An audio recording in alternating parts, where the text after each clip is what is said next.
Hayden Cox, 34 years old, surfboard shaper, surfboard designer, Mona Vale, Australia.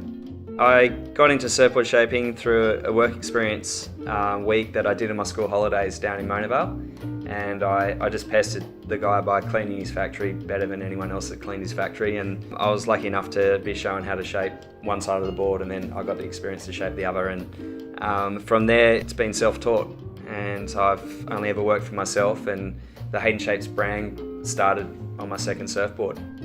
The growth has just been through the experiences that you go through and learning for yourself, and trial and error, and having a few wins but plenty of losses too, and it's just been a passion of mine of always wanting to learn and learn more about how to build surfboards and how they perform. So it's been a 20-year journey next year, and it's been an interesting 20 years along the way. Lots of different boards where you get those moments and you get super excited about them, but the psychedelic germ has been a board model where I had this idea of incorporating side cuts with displacement hulls from different projects, and when I went out and first surfed it at Mona Vale was instantly this is insane, because it was a curve that I'd never designed into a board before, and it's been one of those boards which is quite obscure and very different on the eye, but in terms of how it rides under your feet, it's so natural, and the way it just surfs amazing. So that's definitely been a board which is sort of interesting one to design.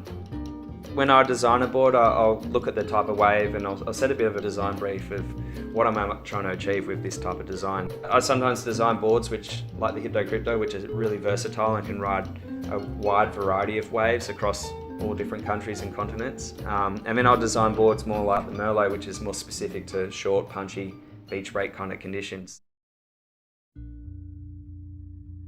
I think the black and white aesthetic started to define itself into the brand through the innovation of the FutureFlex technology. And FutureFlex technology is where we remove the wooden stringer down the center of the board and put a parabolic carbon fiber frame around the outside of the board, like a tennis racket frame.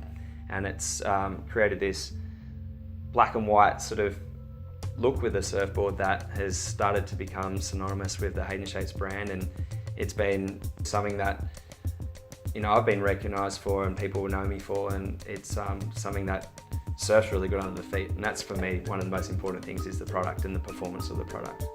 There's a couple of reasons why the hypto is so successful. It's not only the materials and the technology that we build the board out of, but the shape itself lends itself to being able to not only carry a lot of speed through all types of conditions, but it seems to get better and better as the waves get better. So you can push that board. It's got design features in it which will respond to the most high performance surfing and the speed and keeping that board really well connected for the surfer.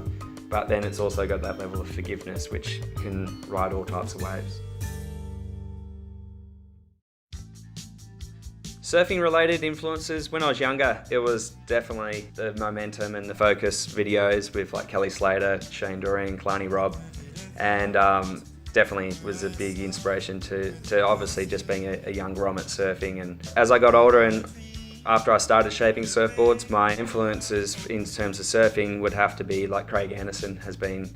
It's nearly 15 years that I've been shaping his boards, and his style and the way he rides waves has definitely led me down a path with my shaping. But I still look at a lot of other surfers who inspire me and how they ride waves and the lines that they take, who I don't shape boards for, but obviously surf amazing. So just anyone pushing the limits with their surfing. The future of surfboard design I see is something really exciting. I feel that it's getting more and more open to technology, and the market's ready to try out new ideas. So for me, it's about looking at the different materials out there that are going to be readily available for us to use in a manufacturing sense, and looking at ways to incorporate those and use those in the surfboards that I like to design and the feeling that I like to feel in the surfboards. I think it's going to be an exciting space that's going to progress even faster than it has in the last sort of 20 years. Yeah, it's been one of those things that's just evolved, and I feel that brands evolve and your personal interests start to shine through when your brand starts to evolve. And I think I do what I do because it's an outlet for my passion for surfboards and surfing and all the different ideas that I might have.